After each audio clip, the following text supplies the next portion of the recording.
Benjy, it's a blessing. Thank you so much for your time. How are you doing, for starters? Well, thank you for asking, and I certainly want to start by giving you the short answer. I'm feeling so grateful to be safe right now, to be healthy, because we've been seeing so many reminders, as you know all too well, how frightening this time is, with the pandemic going all around the world, with a complete shift from anything that resembled the kind of normalcy we used to think of as our everyday lives. And I'm grateful for health. I'm grateful for work that feeds my spirit. And it's always my hope that the work that I do that feeds my spirit might also help to support other people in these unprecedented times, at least in this era. And so grateful to be home with my beloved Heather and with our sweet puppy daughter, as it were, Santosha. And to be able to be living in a part of the world where we can walk out our front door and in 5 minutes, I can be outside of the studio where I'm sitting now and in the midst of these beautiful trees that have been here for a long, long time, and to commune with them and to engage in a lot of practices that feed my soul as well as my body. Thank you for sharing. Because yeah, you're just outside of Portland. Are you? We're actually in Portland. Okay. Never know it from where we live because it feels like we're really out in the forest in this part of town. We're quite a ways southwest of downtown. Okay.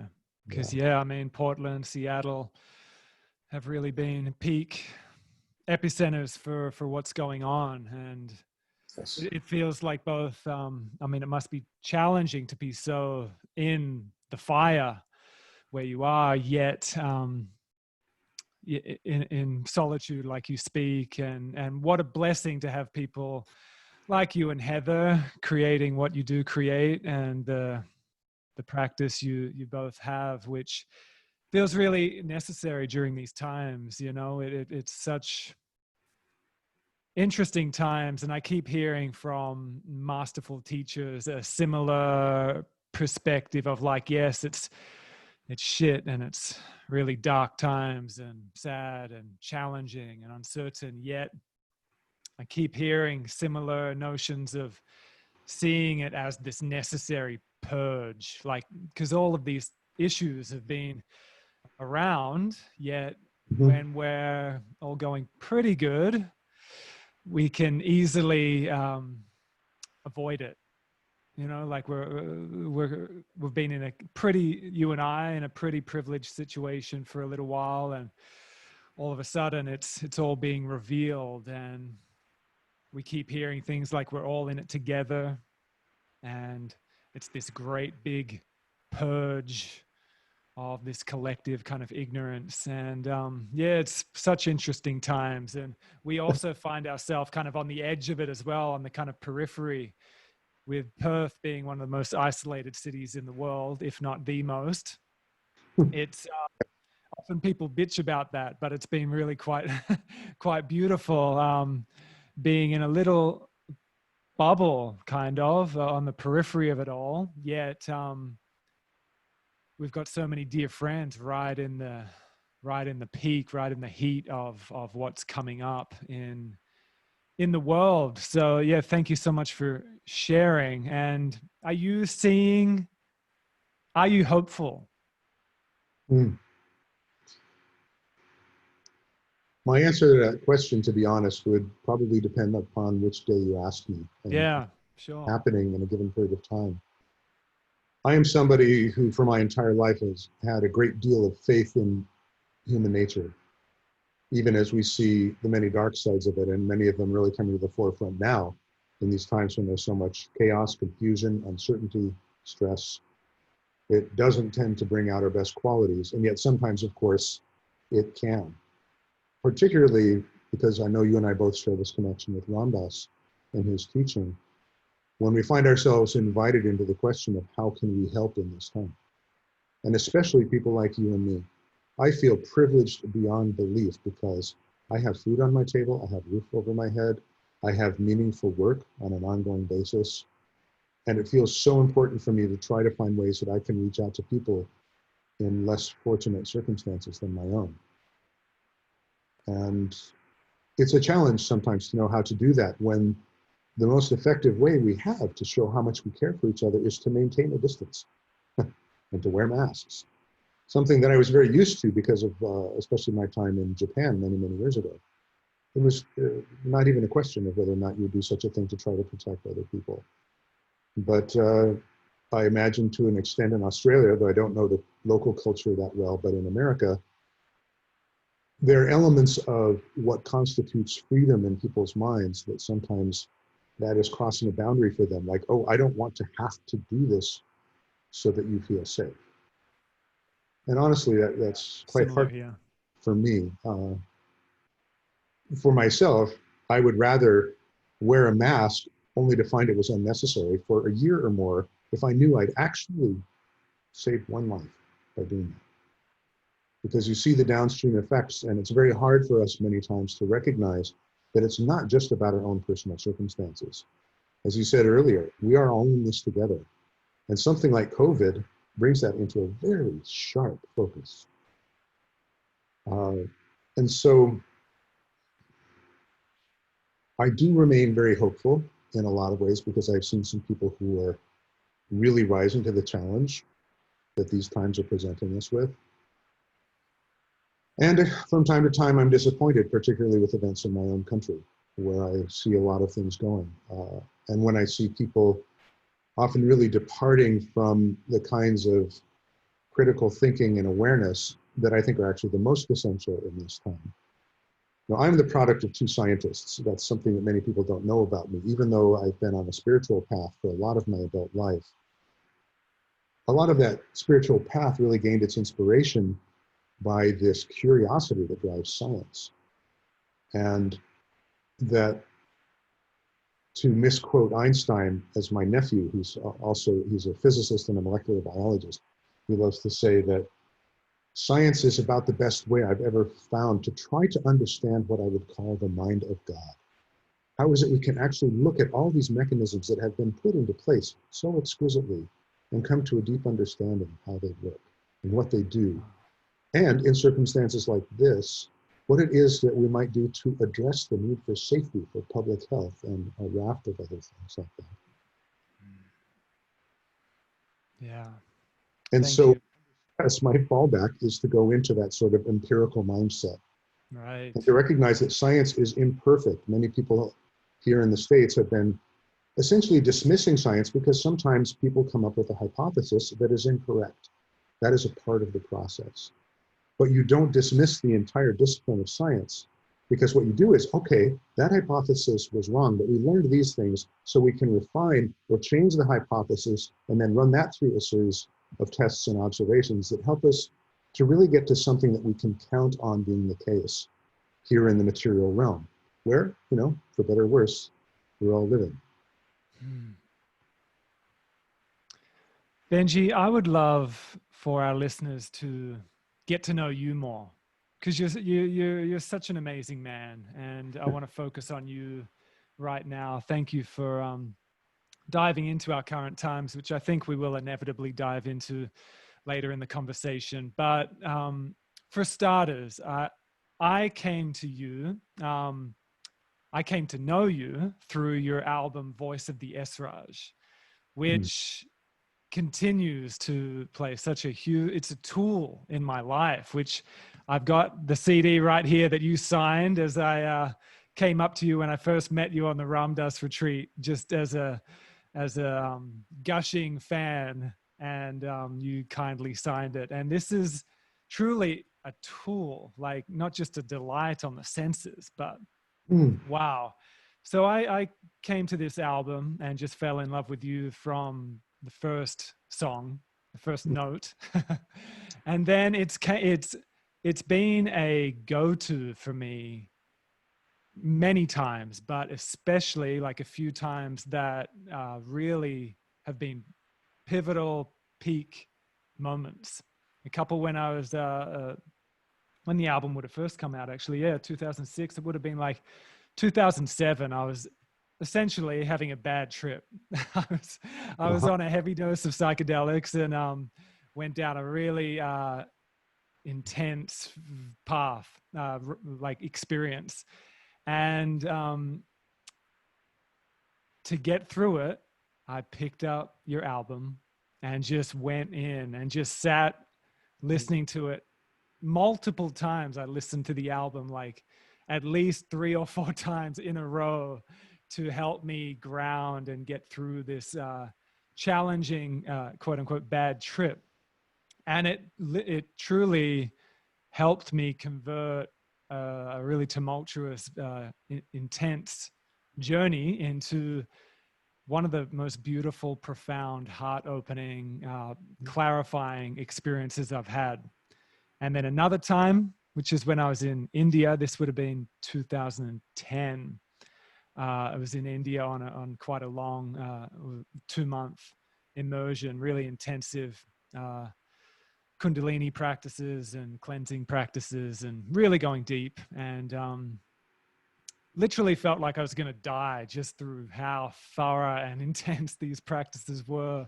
And I hit this threshold of getting really sick and really feeling like I was going to die, and felt like all I could do was sit in my bed and just ride it out. And again, my go-to was this album, and I just listened to it and chanted with it and felt it, and it truly helped me through that. There's been another couple of instances similar to that, being really like unwell or really just going through a dark time, and it's been medicine. The most recent, which I shared with you already, was when my dad very suddenly went into ICU with what we thought was COVID, but it ended up apparently to not be COVID. And yeah, he was fine. And then all of a sudden in ICU, and we were told he might not make it through the night. So that night we couldn't go see him.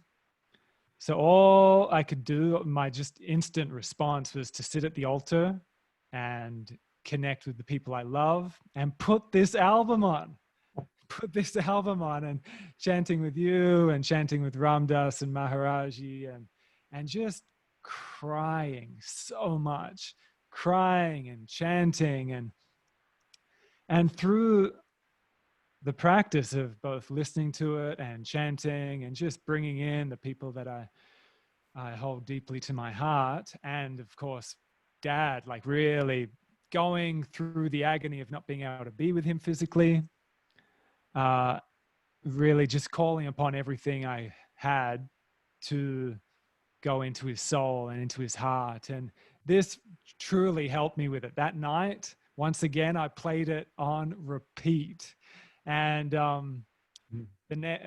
probably not the next day, but sometime after, Joe was like, dude, you and Benjy have something going on. You gotta let him know about these experiences, because it truly has been very helpful, very powerful. And for starters, I know that was a big rant, but it's really out of appreciation. And for listeners, if you have not gone into this album, Voice of the Esraj, among all the other albums, I mean, how many albums have you produced now?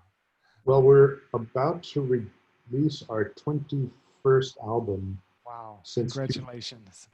We hope, it's right now the scheduled release date is September 11th, as it turns out. Okay, wow. Live album. But yeah, this album in particular, I mean, all of them are incredible, but this one holds a special place in my heart.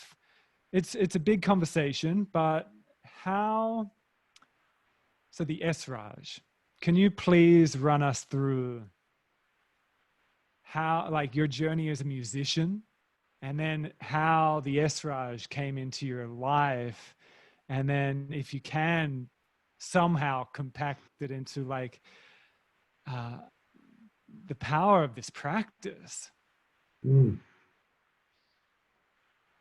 Well, the place I really want to start is from the present moment where you just shared this with me, because I have found that this whole trajectory that you're referring to of my musical life and my spiritual life when I can look back from this moment, it always really helps me to contextualize all of it, all my experiences, all my feelings, so many of the spiritual principles that I hold dear, the friendships that I treasure, and hearing what you just said to me about your experience, or multiple experiences, with this album that was one of the great heart projects of my life, that I also wanted to put into the world to honor my teachers, Ali Akbar Khan and Zakir Hussain, and to honor my grandfather, who developed Gestalt theory in psychology, and did so by actually studying chant music that came from Sri Lanka, the music of the Vedas.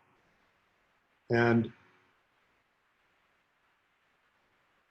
when you birth something like that into the world, I have to honestly say there's no greater gift, Stuart, than hearing what you told me, that it could have that kind of an impact. It really, I mean, I am literally tearing up hearing about it and feeling this, because it means so much to me that what I put out there with that intention could be received by you in such a beautiful way, and at a time where it seemed like it was something you really needed. Mm-hmm. You know, although I was never blessed with human children, I'm sure it's very much what happens when somebody hears about their child doing something absolutely wonderful that really made a positive difference in someone's life and in the world. So I really want to thank you for that as a starting point for this. I think I will start with something that's a little bit unusual when we're talking about a musical history, which was my first word that my mother recognized as a word that meant something. And it's not a word that most people would recognize unless they know the music of Pete Seeger very well. He put out a children's album. I believe it actually came out the year before I was born. And on this album, he recounts this old African legend about a giant named Abiyoyo, who was terrorizing this tribe in this village over a long period of time. And the warriors could not subdue him. He was so much larger. It was almost like a David and Goliath kind of thing in a sense. He was so huge, and they were beside themselves, not knowing what to do. So they actually went to the primary musician of their tribe and said, "What can we do? I have no idea." And the chief was saying, "Oh, what we should do is we should write a song, the only words to which are his name. And we will sing it starting slowly and speeding it up and speeding it up and speeding it up. And he will start dancing and dancing and dancing uncontrollably. As we speed it up and speed it up, eventually he will completely exhaust himself and he will have no problem subduing him." And so what he did is he played this one on the banjo, and he sang this song Abiyoyo first slowly and then faster and faster and faster. Abiyoyo. Abiyoyo. Okay. And that was the word that my mother said, I first said, other than something like, "Yeah," was Abiyoyo. And she knew it was my word for music, because I wanted her to play that album over and over and over. She literally wore it out.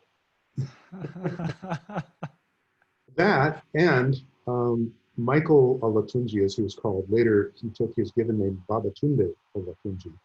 His album, Drums of Passion, this incredible album of this drumming from Africa that spoke to me like almost nothing else. And so those two albums just got played over and over again. I'll try to keep this short because there are a lot of details, but it's quite a trajectory, because those were the beginnings.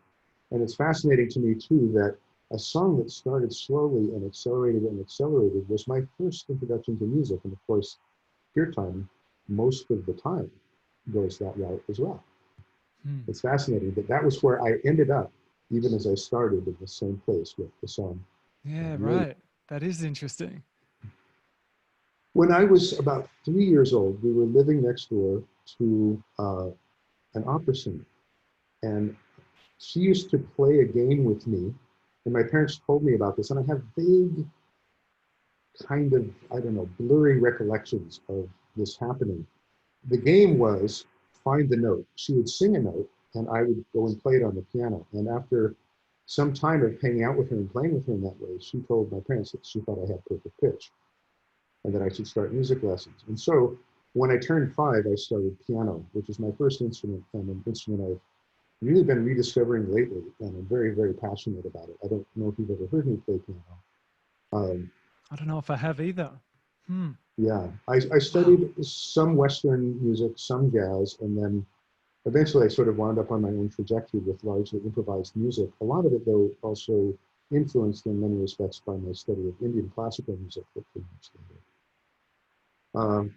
When I was 8 years old, at the University of Colorado in Boulder, Colorado, where I grew up, there was this incredible quartet that was in residence. And the violist of that ensemble, I'll never forget, his name was Denis Koromzhai. And I lived 2 doors down from him. Well, my father did. My parents got divorced when I was 6. But when I was visiting my father, Denis Koromzhai's house was 2 doors away. And I literally used to go over there for milk and cookies and talk with him about music. He was such a brilliant player. His phrasing, his emotion, it was just, even as a child of 8 years old, I just knew this was something I needed, something I wanted. So I told him that when I grow up, and the jury is still out about whether that ever happened in my case, but if I were to grow up, I wanted to play the viola just like him. And he told me, well, that could take some time, and if you're serious about it, you need to start by playing violin. And in fact, given your size, you probably need to start with a half-size violin. And so that next year, as I turned 9, I started to study violin. And I think that's ultimately what brought me to the esraj, which we'll get to later. Unfortunately, like many 9-year-old kids, I didn't really practice all that regularly, but I still really loved the music. And a little while later, for the first time, I discovered flamenco music, because there was this wonderful flamenco guitarist who was also brought into town through the university and through a friend of my mother's. And I was completely captivated. So at age 10, I switched from violin to studying flamenco guitar. And I was so touched by it, and still it informs what I do today. I've always loved flamenco. And again, that has its roots back to India, where I ultimately found my primary music coming from, through the gypsies. And then I went into some very, very different parts of my life. I was very interested in mathematics, in psychology. I was a faculty brat. My father was a professor at the University of Colorado of psychology, and my mother also a PhD in psychology and an epidemiologist. And I started to really dive into science and math and computers, and really left music behind until I discovered Afro-Cuban percussion. And I loved playing on congas and bongos. But what happened after a little bit of time was I wanted something that really felt a little more melodious. So I found myself switching to playing on pots and pans. So by the time I was 14, I was somewhat known in the coffee house circuit in Boulder as the pot and pan kid who would kind of like sit in with people while they were playing their songs. That's great. So, and any handy metal object. I mean, I remember there's one time there's like this paper towel dispensing box that came off the wall. Just like, but what I loved about it, especially with certain pots and pans and colanders, is that if you dampened them and struck them a certain way, you could get all these brilliant harmonics to come out of them, all these different tone colors.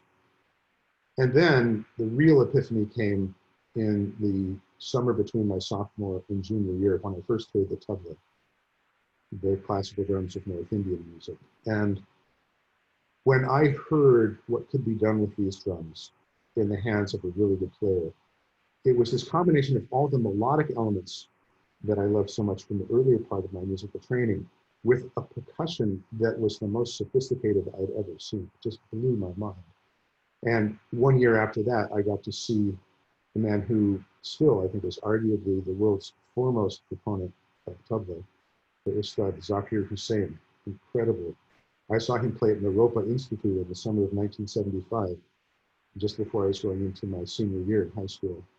And I knew I had to do that. I had to go there.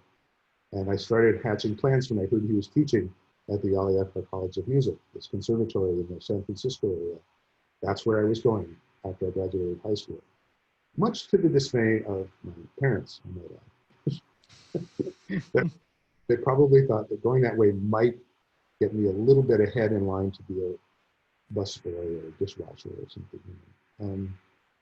But I eventually did go out there, and I had the incredible blessing of studying with Ali Akbar Khan and Zakir Hussain over an 11-year period.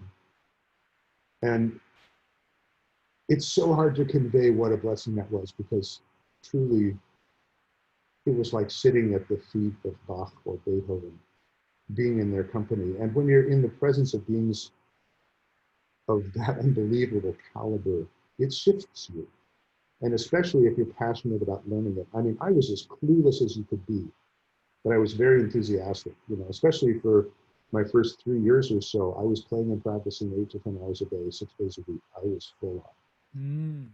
That was my purpose. And I think it served me very well. And the real gift in all that was, as hard as I worked, as much as I was learning over, again, 11 years, I could see these master musicians way up on top of that mountain, way, way, way up there. And I was on this little hill that I had been able to scale because of some of the little things I gleaned from what they taught me. And it gave me an appreciation of what they were doing. But the biggest revelation of all was that they were having the same experience of what was possible in music at a mountain that was as much higher. And that kind of exploration of possibility in each musical moment is something that still resonates in my heart every time I have the chance to explore. And to kind of wrap things up, I wound up leaving the Ali Akbar College of Music, and of all the crazy things in the world, my ex-wife and I were writing music for a soap opera on NBC for a number of years, where I was doing all this crazy stuff with drum machines and pop stuff and synthesizers, but I did get esraj and tabla on daytime television. That might be the biggest accomplishment I could. And I was part of a band called Ancient Future, where all of the members were studying different traditional forms of music and trying to find different ways that we could combine them in what came to be known as world fusion music. So those twin trajectories lasted for quite a while until my ex-wife and I parted. I actually left music for a number of years because we had huge dreams about what was going to happen, both in our marriage and in our musical lives, and they didn't. And it was in that time that I departed from music for a while and reconnected to it from a spiritual place that really hadn't been there before. And I was so grateful for that. And of course, that was very much concurrent with meeting my beloved Heather, who was a yoga teacher and a folk singer-songwriter at that time. Within less than 4 years of meeting each other, we were traveling the world leading kirtan as husband and wife. Which I guess is more or less the way we are now. Amazing. And so the esraj, Yes. I've heard you speak of like the amount of focus and attention put into just a single note, like rather than it being about the full piece, which it is, it's also just about that one note, like how you can touch your own heart and people's heart just with that one note. And I don't know if that's how you put it, but that's how I heard it. And that's how I feel it as well. Something about the esraj in combination with the voice as well. It seems like an almost like singing to the soul. Is that kind of what you're doing with it? Because that's what it feels like. Well, again, thank you for receiving it in the way that you so clearly do. And I would start my response by saying that each time I sit to play or to sing, that when I'm sitting to play the esraj, it starts with this prayer that I might reflect back some of the incredible beauty and depth and power of the practice that my guru shared with me. And to recognize that this isn't about an entertainment or a diversion or a product.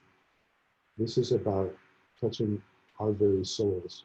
And as I reach into my own soul, that I might also touch the souls of others. And it feels like a very sacred responsibility, and the more so since my guru, Ali Akbar Khan, passed away some 11 years ago now, that each time I sit to play, there is this kind of responsibility, because I was so lucky to sit in his presence, to focus on each note like it matters more than anything else in the world. And the musicians that I most admire, I hear that in what they do too, absolutely. Zakir Hussain was being interviewed by Elephant Journal many, many years ago. And I remember that he was quoting Thelonious Monk during this interview. And Thelonious Monk was quite famous for saying at one point, "I ain't never played well enough to stop playing yet." Mm. Or another thing that I think really distills this for me doesn't have to do necessarily with the esraj, but the intention behind what happens when we sit to play an instrument. In the 1940s and 50s, one of the greatest interpreters of Brahms in the West was this pianist known as Artur Schnabel. Magnificent. I used to study his recordings when I was playing piano because I loved it so much. And the next to last performance he gave in his entire life at Carnegie Hall, his son was off in the wings.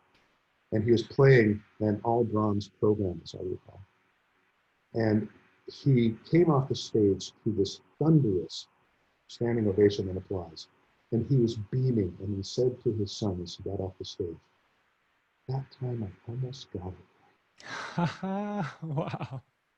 For me, to sit and start to play even that first note, if I can have that kind of intention, then even if I make some kind of technical error, something is happening that is much larger than me. And to me, that's the magic of the music. And so many of the times when I would see Zakir Hussain play, especially when Zakir Hussain and Ali Akbar Khan were playing together, they were just firebrands together. Unbelievable. And there'd be these times in the beginning of a concert when Ali Akbar Khan, we called him Khan Sahib, when Khan Sahib would just play this one note in this one raga. That was the most important note in the raga. And I didn't need to hear anything else, because that note was so purely and perfectly and exquisitely that note as it was meant to be heard. Wow. I can leave now. You know, this is, okay. And so when the intention is there to try to play that way, to reach to the highest that I might be able to give at each moment when I'm sitting behind my instrument or I'm singing.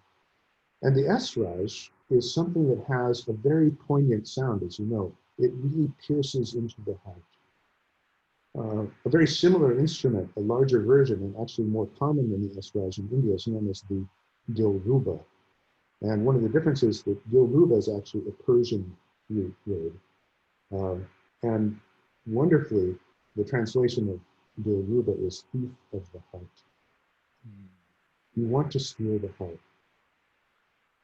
And what we're putting out there with each of these notes is something that gets received. And in the appreciation of that receiving, we have a wave of energy that comes back to us, and this beautiful cycle comes into play. It's one of the most beautiful things in the world. And honestly, one of the things that feels hardest to translate in this time, and the only way I can do it is streaming online. There is an energetic thing that happens between people that is simply one of the most beautiful things I've ever experienced. And yet, it's not going to stop me from trying to do what I can to share it in a recording or in an online stream or something to that effect. And by putting my bow to the string, it is really an affirmation of re-entering the spiritual practice that truly feels like the most important thing in my life. Amazing. So, I mean, the way you play the tablas, the way you sing, the way you play the esraj, again, sorry to keep flattering you so abundantly, but it's all just authentic. Like, even just one of them seems like a lifetime of mastery. From my perception, the way you play the tabla, the mastery behind it, the way you sing, the mastery behind it, and of course the esraj, and probably the piano as well, if I heard you play that. And so like the amount of hours it takes to really attune yourself to that instrument. For starters, how have you been able to channel it into each of these instruments? I mean, you must be incredibly focused to have produced nearly your 21st album, to have that much mastery with each instrument. Are you just like impeccable with time management, or you just put in that much time? Like, please share some tips as to how you've been really productive and focused in your craft. I don't know the absolute accurate attribution of this quote, but many times people have quoted it in terms of their philosophy of life, which is follow your bliss.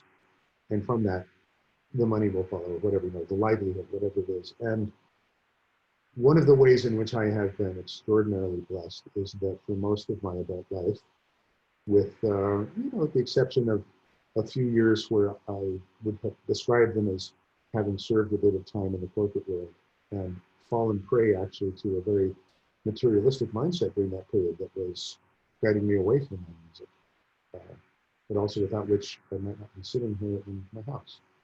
Because that was a period of time where I was earning enough where I could actually get a house. And, right. I wish, as I was laughing about before, that I could claim it was about excellent time management. I do my best with that. But I think a huge amount of it has to do with prioritization and recognizing what's really important. And also having had the blessing to sit with such extraordinary teachers. And although I was aware of the depth of that blessing at the time, as the years have gone by, I'm more and more blown away by what an extraordinary and rare gift it was.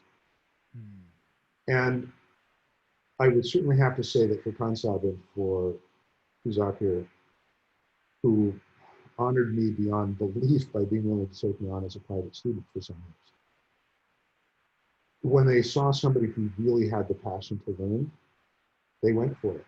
And you didn't want to show up unprepared.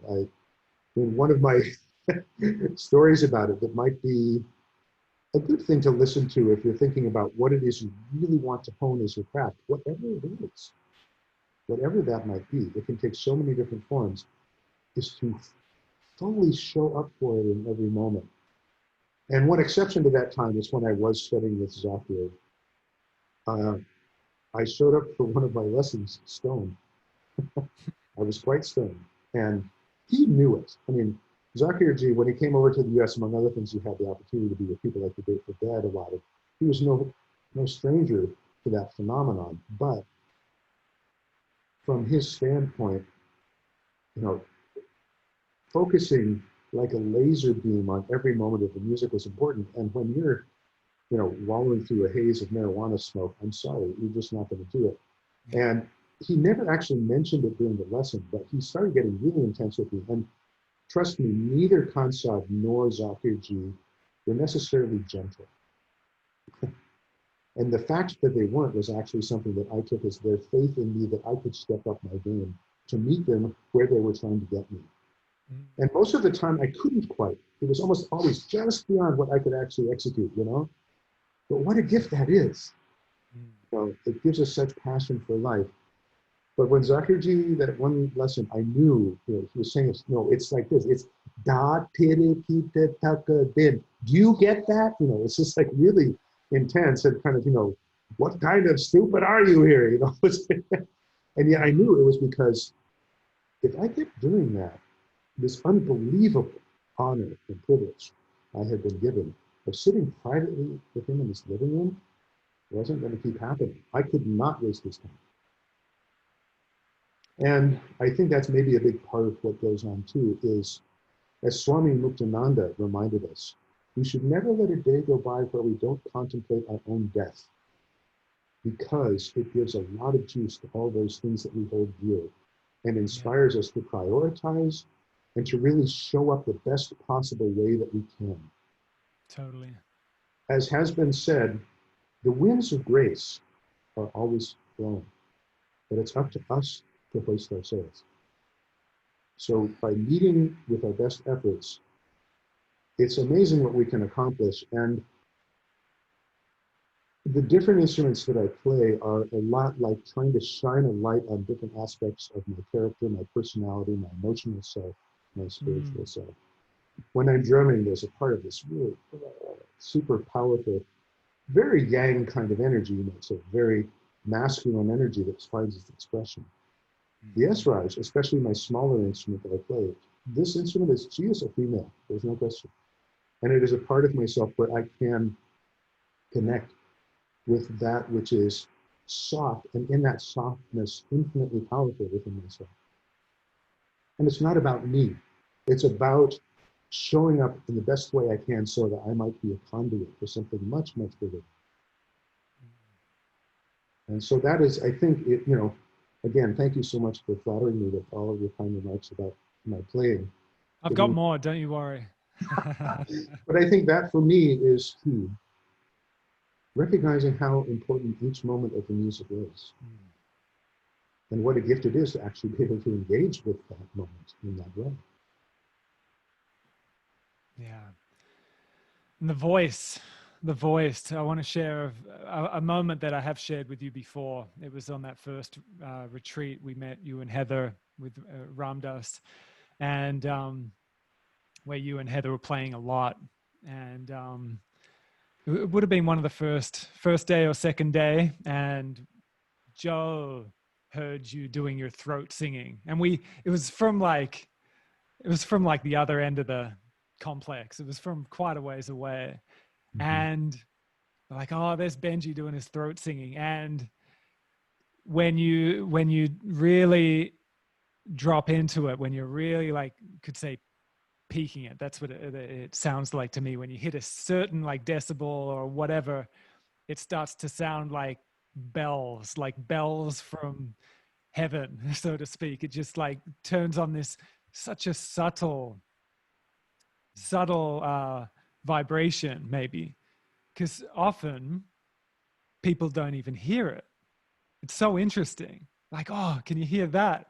And sometimes people can't hear it, and Joe and I are like, wow, listen to that. And that particular time, it literally brought us to tears once again. This can you talk a little bit about even just that practice of throat singing?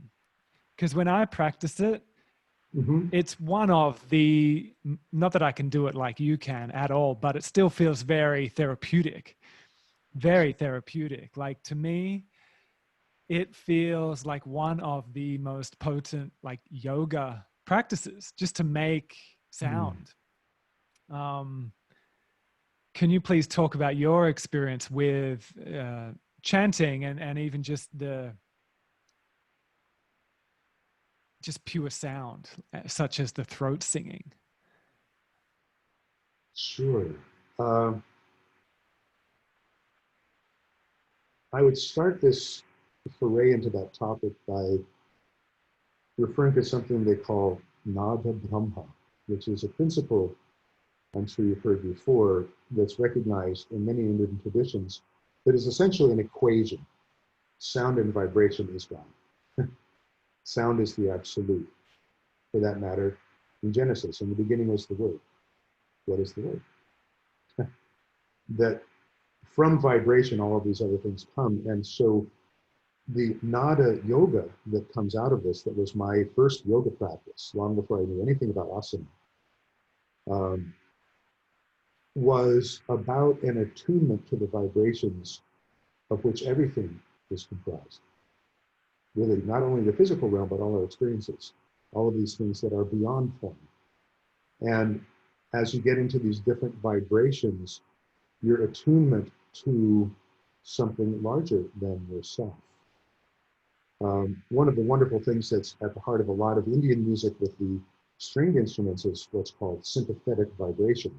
There's a whole set of strings that in the course of a performance, you never play directly unless you're tuning them.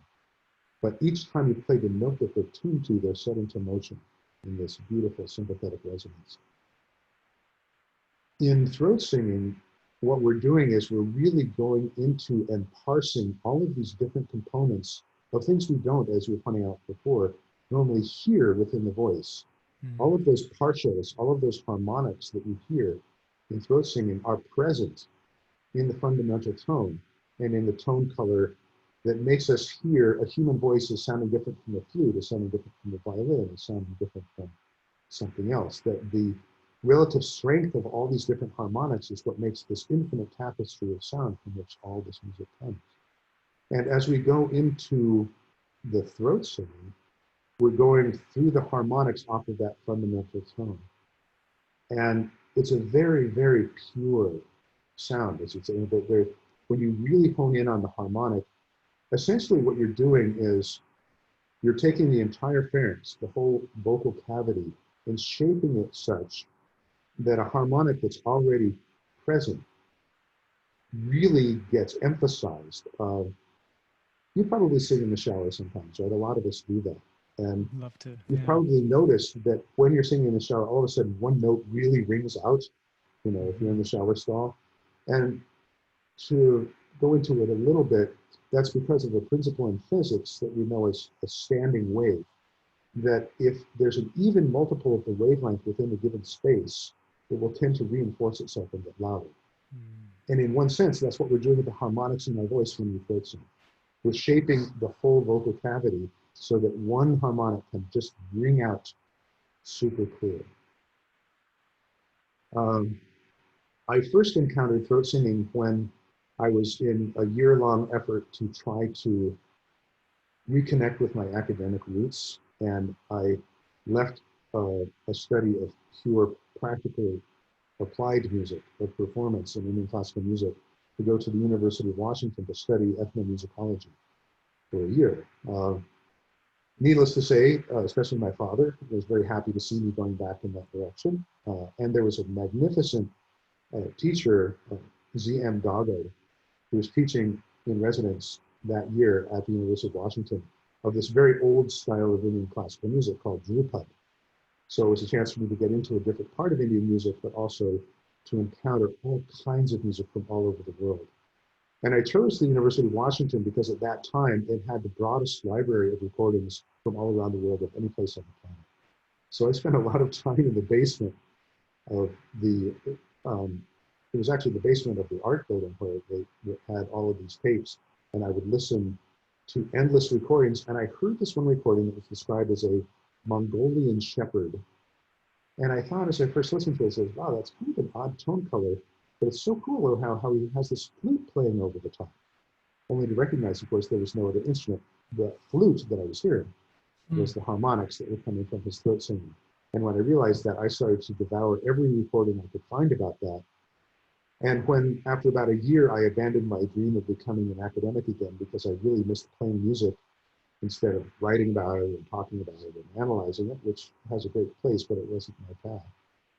I came back to the Aliyappa College of Music, and one of my roommates was somebody who had studied with a great singer by the name of David Hikes, who made a very deep study of throat singing. And she taught me some of the principles of throat singing. And I, being the way I was, I practiced it like crazy. And especially when I was driving long distances, I would just practice for hours because you can really hear yourself quite well a lot of time in the car just by yourself. And so I got very, very interested in it and just fascinated with exploring that piece of it.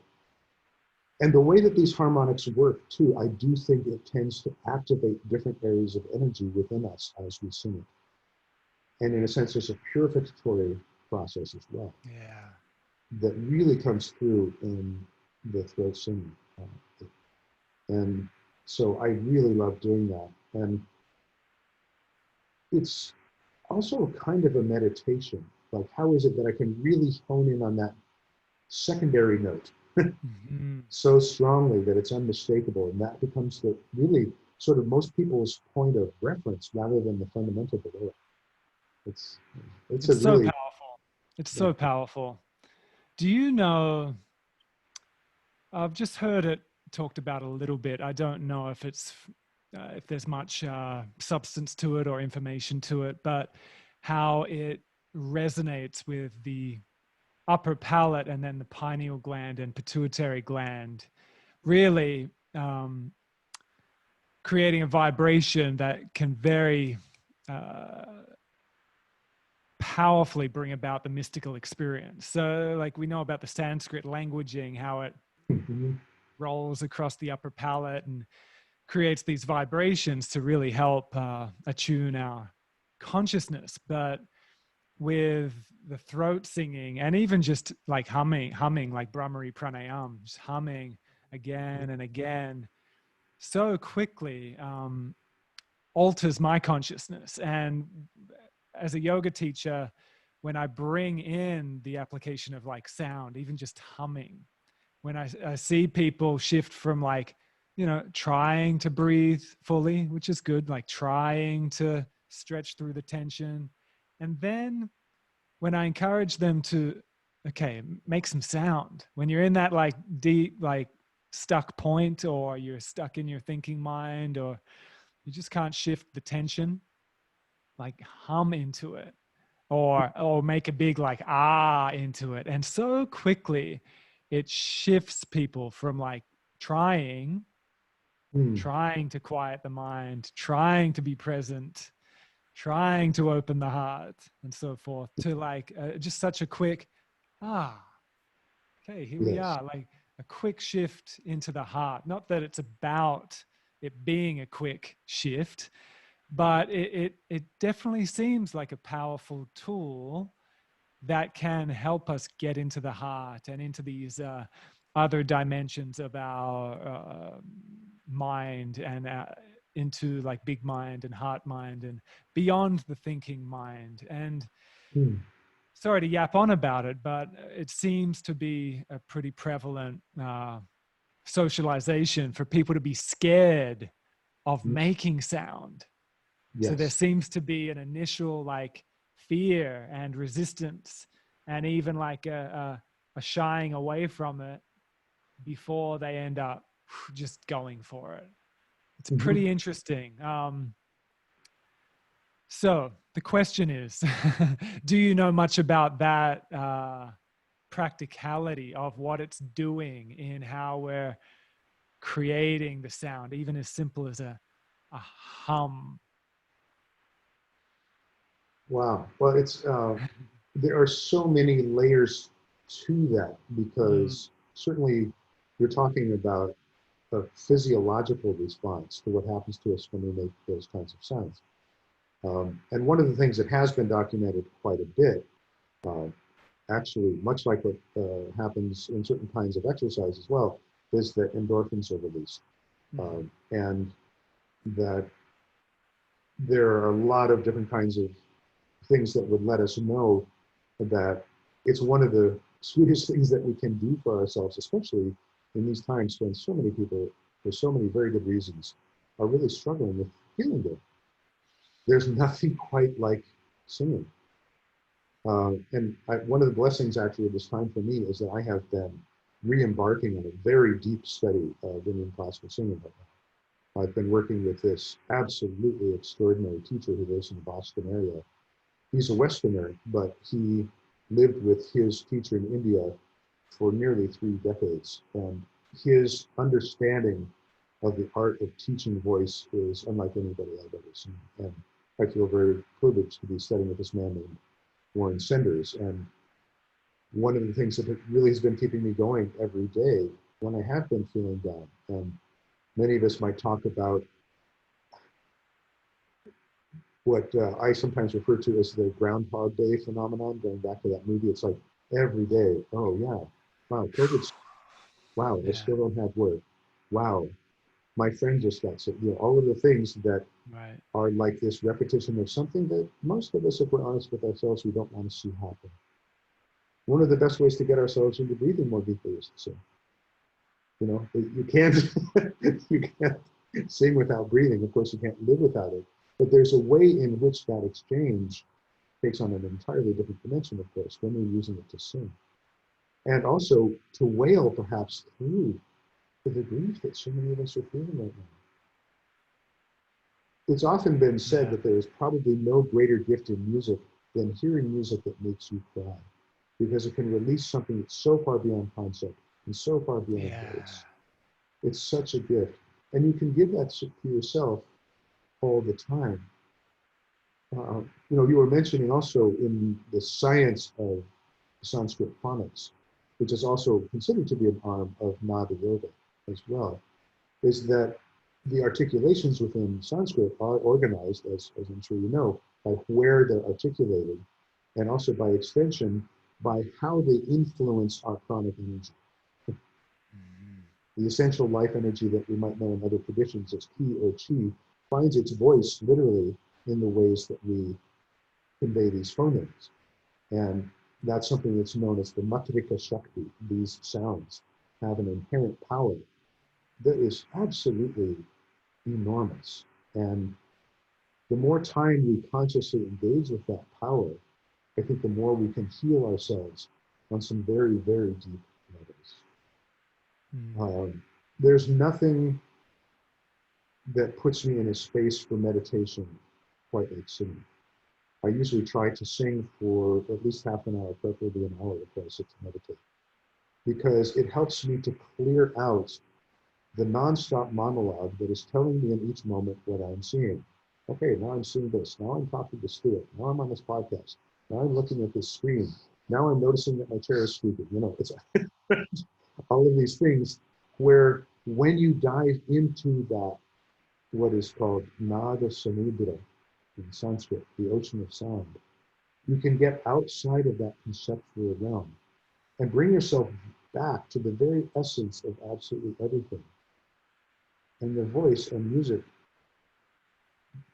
there's no vehicle quite like it, at least for me.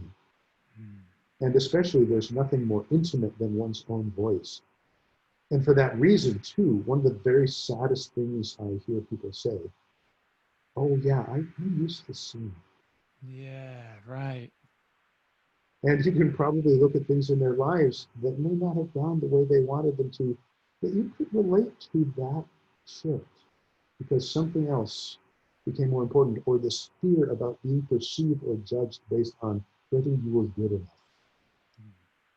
There's so much emphasis in our culture about music being a product and whether or not you're really good. And trust me, I believe that practice has a place, in trying to take your performances, if that's what you're doing, to the highest possible level is one of the best ways I can imagine to honor God. But is there anything sweeter than hearing a child sing a song? I'm sure you know. With your beautiful kids, when you hear that, it's so touching. And I believe that who we call God hears us singing in the same way that we would hear this child. And it's so beautiful. And it doesn't have to be perfect. It's kind of like the art of people's kids that we've got up on the refrigerators. Are these things that are going to be hanging in museums all over the world? No. Is it an exquisite representation of the soul and beauty of that child? Absolutely. And I think we really need to remember that when we go into music as a spiritual practice. Yes, we want to do the best we can to honor God. And there's this beautiful thing coming out of that desire to make it higher. The great dancer and choreographer Martha Graham called it the divine discontent. It is really beautiful, the desire to take it to that next level and the next level and the next, and yet to be able to be loving with yourself and with others for being where you are and where they are.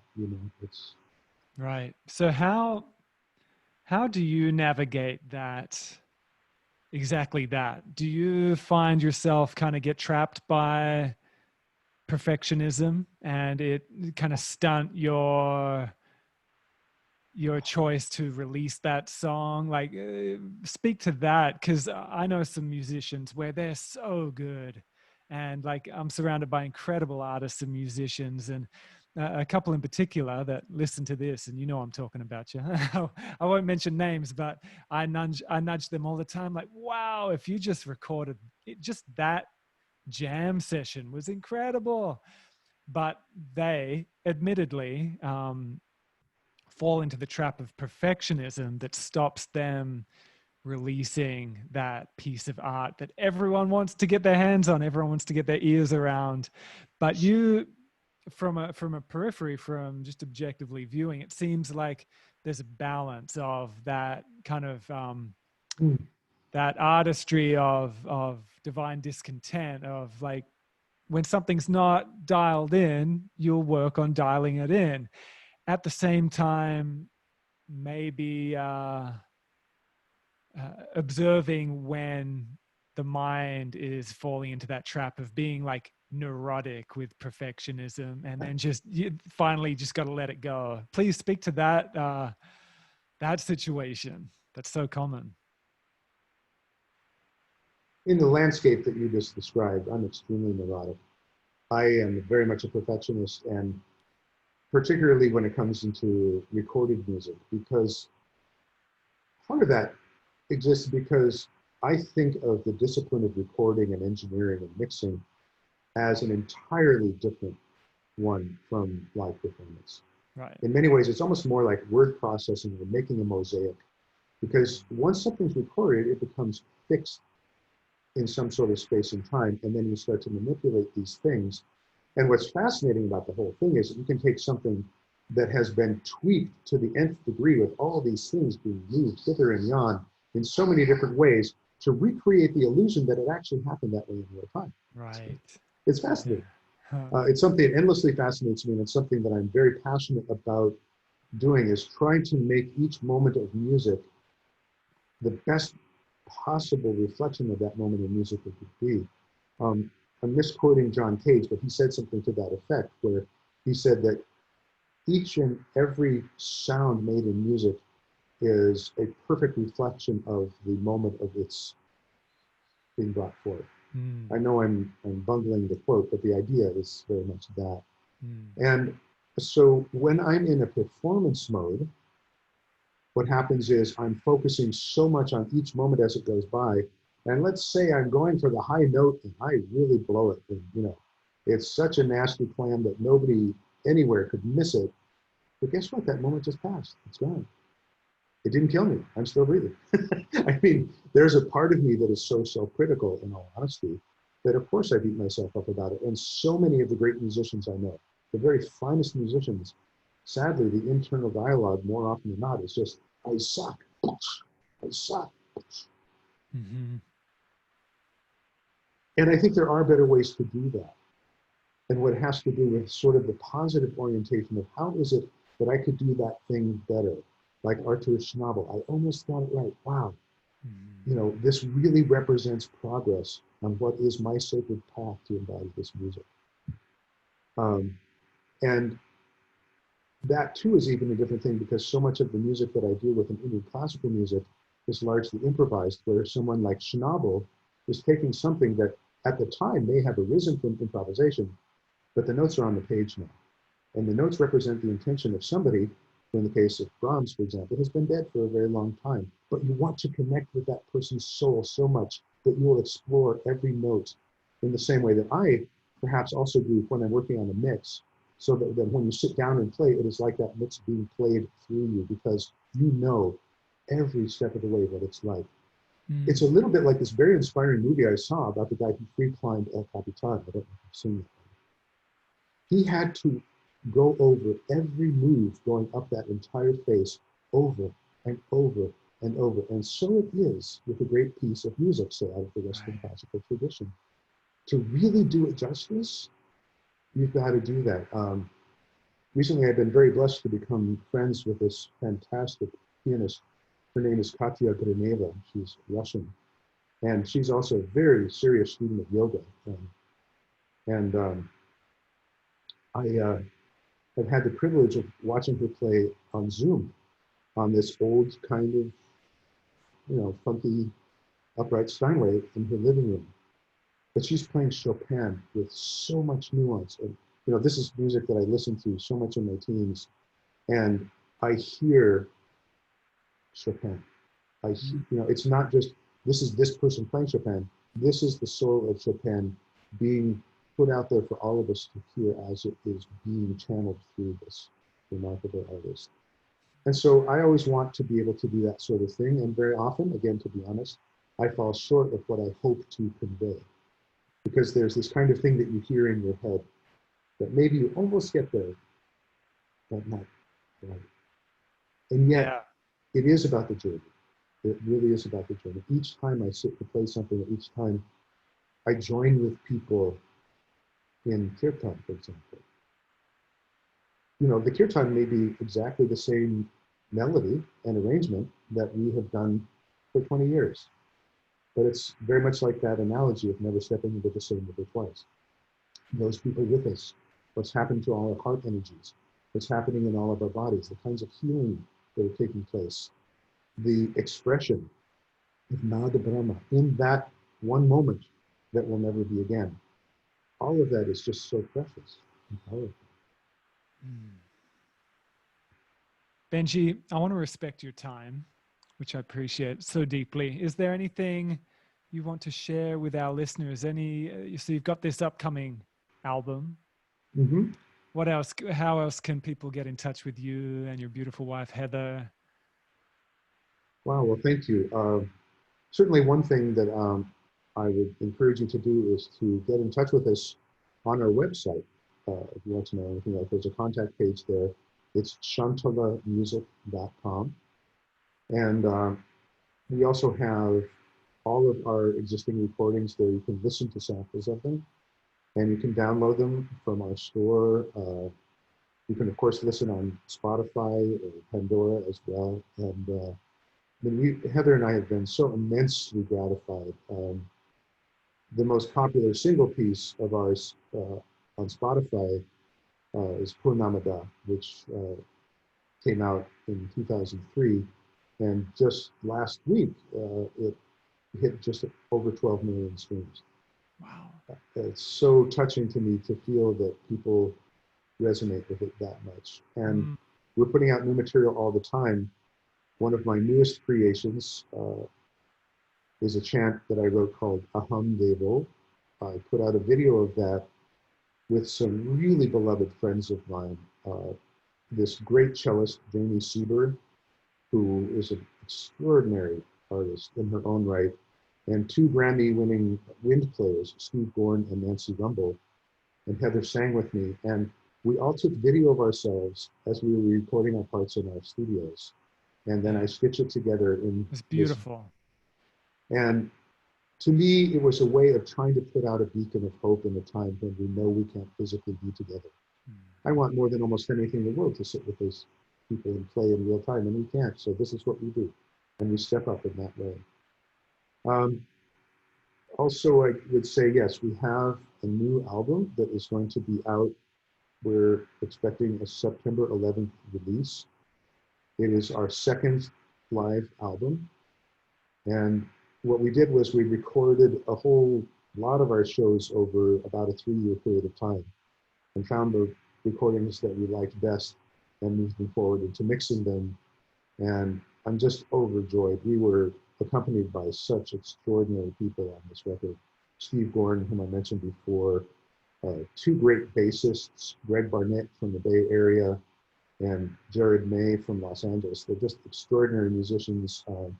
Beyonce's music director and lead guitarist for 7 years, B.B. McGill, plays all over this record. So I've been working with this excellent engineer to put these mixes together, and we've almost finished the last mix. So I'm very excited about that, and definitely please be on the lookout for it.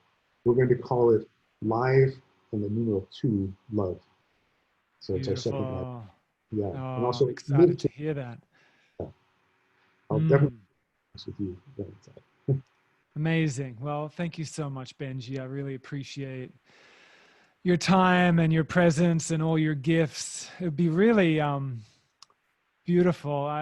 Not only are you such a masterful musician, but you're a wise man as well, and you've integrated so much wisdom through your offerings as well. And there's so much authenticity and potency. Like, I think through your craft as music, I see you also apply the same depth of attention with your word as you speak.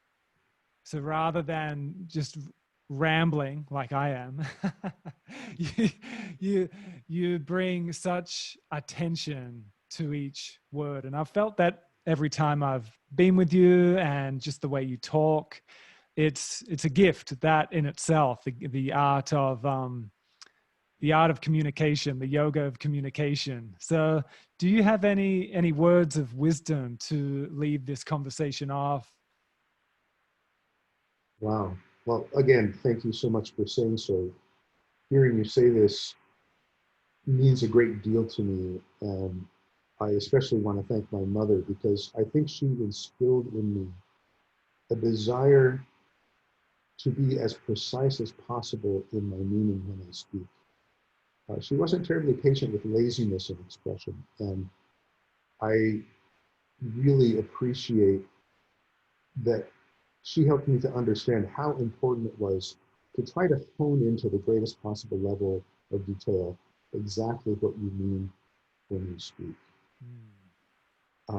And she came from a long line of writers, which is not surprising. And I feel so grateful that I got some of that. I love to write, probably second only to music. I have a lot of writings that I've made over the years that I'm thinking of compiling, actually, about many of my experiences in touring and in music, and with some of these great musical artists that I hope to be sharing sometime in the coming year. And again, one of the blessings of what we find ourselves in is I'm finding myself with maybe a little more time to address something.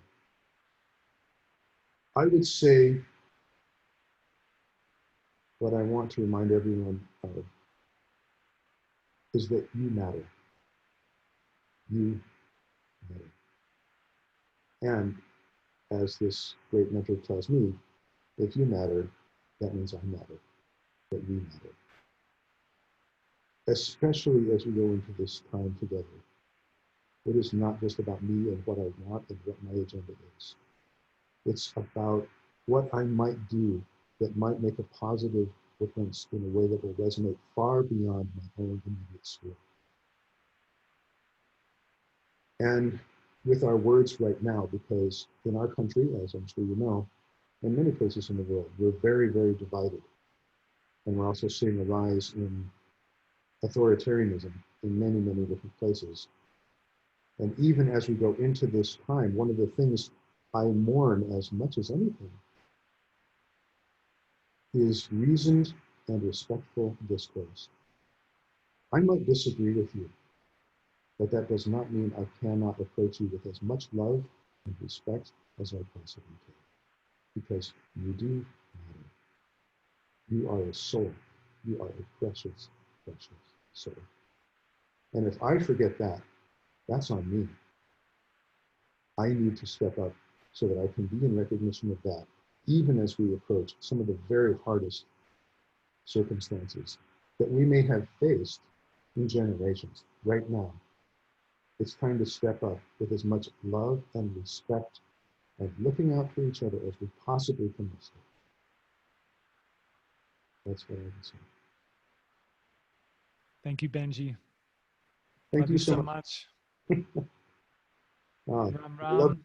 I appreciate it so much. Thank you. Thank you so much.